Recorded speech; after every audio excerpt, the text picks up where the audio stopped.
حاسس إنك بتأجل كل حاجة؟ كل يوم الكسل بيكسب؟ في الفيديو ده هتعرف روتين 10 دقايق بس هيغير يومك بالكامل ويديك طاقة وتركيز من أول دقيقة.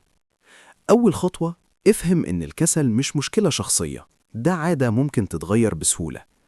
قوم من السرير فوراً، الحركة البسيطة هي أول خطوة للتركيز والإنجاز. كوباية مية، جسمك هيصحى ومخك هيبدأ يشتغل بكامل طاقته. رتب مكانك حواليك، فوضى المكان يساوي فوضى العقل. خطوة بسيطة، فرق كبير. حدد هدف واحد لليوم، بس خطوة صغيرة.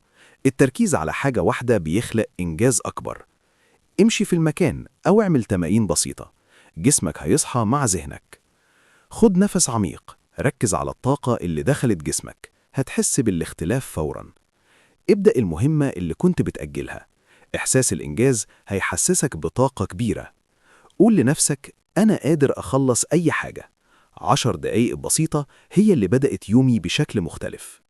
خد دقيقة لنفسك، اشرب قهوة أو شاي، ركز على شعور النشاط والطاقة اللي بداخلك.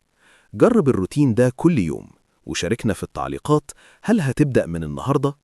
ما تنساش تعمل لايك للفيديو وتشترك في القناة عشان يوصلك كل جديد من نصائح الطاقة والإنتاجية.